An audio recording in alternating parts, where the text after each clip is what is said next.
The General Assembly passed the state budget yesterday, and it's on the governor's desk today. Missouri House member Dogan joins us on This Week to talk about that budget. But I start our conversation by asking him about the so-called Free Jeff Mizanskey bill. I asked the representative, what's next for House Bill 978? I'm very hopeful that it might get on the calendar fairly soon so that it can go to the floor for debate. And I've been really pleased with the progress that we've made on the legislation.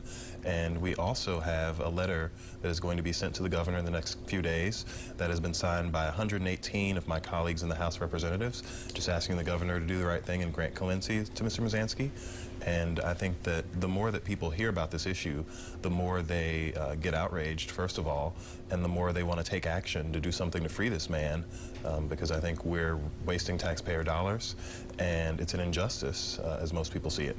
You haven't had a chance to personally talk to the governor about this? I have not. I've talked to his staff, and they've been pretty good about getting back to me when I've asked questions.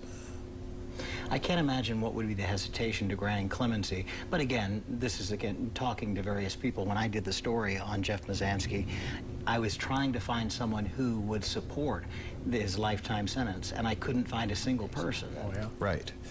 It's an issue that I think most people can be in agreement, no matter where they fall on the kind of broader question about what we should do about marijuana penalties. The idea of a life without parole penalty for the sale of marijuana is outrageous to almost everyone.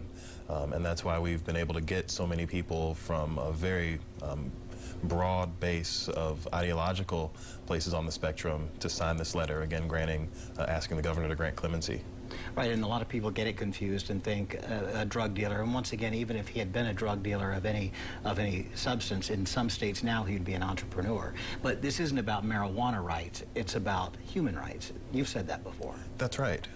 It's about justice, and it's about saving taxpayer money, because we've already spent close to $500,000 incarcerating Mr. Mizanskey to this point, and he doesn't pose a threat to anyone. He wasn't violent. He does not have any violent tendencies. He's been in jail for 21 years, and the worst thing that he's done is have a messy cell. So if he gets out, I think he's going to be a productive member of society. Instead of costing us money, he's going to be able to be a taxpayer, and he has family and friends in the Sedalia area who will be a great resource to help him get back into society. You're from Baldwin. When you go home, do you hear about this issue a lot? I do hear about it on social media and when I talk to some of my constituents, and they are very, very in favor of this. I think that's been one of the pleasant surprises, because as a conservative Republican from a very Republican district, I and some of my colleagues kind of had some trepidation at first that maybe the folks back home wouldn't understand it. But when you talk to them and explain it, they definitely get the issue, and they definitely agree that the governor ought to do something. Another complicated story to understand is the budget. $26 billion. General Assembly pushed it through. Of course, the Democrats saying that it was jammed through. House Minority Leader Gail McCann-Beatty, who was here with us last week, said that jamming through a budget while denying lawmakers and the public a chance to adequately review it is irresponsible, and an irresponsible way to spend $26 billion in taxpayer money. What do you say about that? I don't share those concerns. I think it's been a very fair process.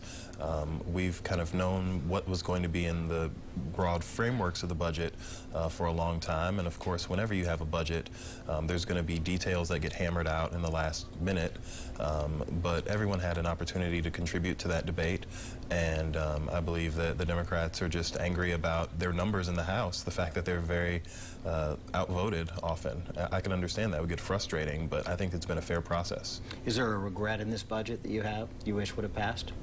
No, I'm pretty satisfied with it. I think it spends taxpayer money responsibly. I think it gets our priorities right.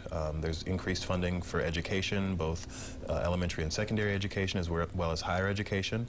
I think education is a cornerstone of our economy and a cornerstone of our democracy that needs to be funded well at the state level, and we've done that with this budget. All right. Dogan, thank you very much for joining us, and we hope to have you back again soon. Thanks for having me. It's been a pleasure.